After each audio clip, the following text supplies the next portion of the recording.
Then he did his second stint, and I got back in for my last stint, and we were third.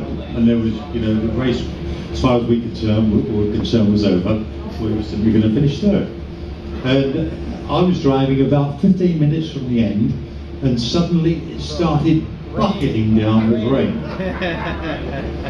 And as I came up through, I'm sure most of you know Watkins Glen, as you come up through the S's, you can't do it now because they built the guardrails up, but as you come up through the S's, I was able to look down the straight, and there was no bus stop chicane there either. It was just a long straight over the brow at the end, and I could see going down the straight a little ball of spray, which I could see was a 911, and then I could see a little bit further down a Corvette or something, and I calculated I would be able to get past both of them before we got to the end of the straight.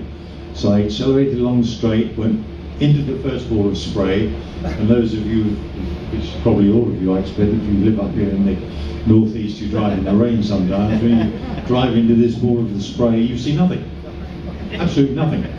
So I drove into the first one, came out the other side, and I could see again, and I drove into the second ball of spray, and I knew I was still not at the end of the straight. And halfway through the ball of the spray, when I could still see nothing, there was this horrible metallic bang, and my car just sort of spun to a stop in the middle of the road. And I thought, well, now that's very strange, because I know I was keeping straight. I didn't veer off and hit the guardrail. What could I possibly have hit? There was nothing there. And so I was now sitting in my sort of banana-shaped car, because it had bent in the middle, and I started looking around at bodywork, and I could see some orange bodywork. And I thought, that's strange, my car's bright red. And eventually I discovered that this orange bodywork actually belonged to a 2-litre Lola. Because the driver of the Lola had been driving along the straight, and as the rain came, he unfortunately didn't have rain tyres, or at least he hadn't got to the pit to put them on, and he was doing everything absolutely right. He was right on the right-hand edge of the track, going down the main straight at about 30 miles an hour, and I simply didn't know he was there. And I had driven straight into the back of him with my foot absolutely on the floor at about 180 miles an hour. So Skip Barber and I introduced ourselves in the ambulance on the way to the circuit. And we've been friendly since.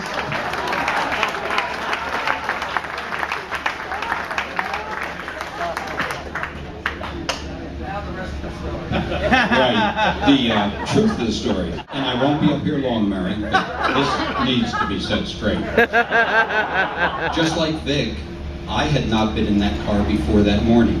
If you remember a guy named Bobby Rinsler, who was a very famous entrant, he owned that Lola, and I was driving a Porsche in that race, which sawed its motor in half the day before. So race morning, I mean literally, race morning I was just wandering around, and it was raining before the race.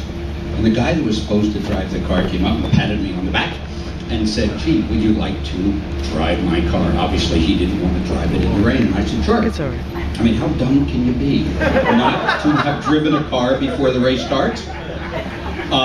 So when we get to the point that Vic is talking about, this was an over and under 2-liter in sports racing cars and GT cars. I had a 1-lap lead, by the way, with about 4 laps to go when you ran into me. And I wasn't going 30 miles an hour.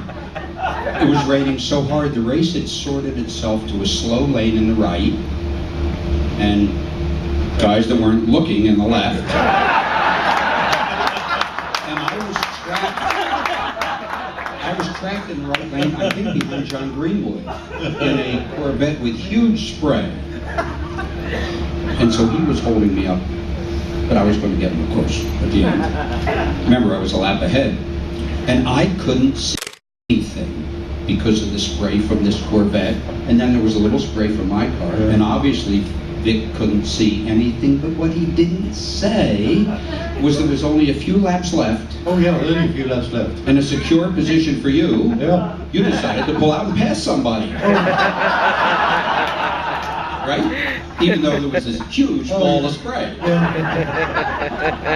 So we had this big collision. And I got out of the car, and I could see Vic standing on the other side of the road, by then not sitting in his car. And I didn't go over to introduce myself. I went over to say, Vic, we've never met. Would you please tell Bobby Rinsler this was your fault?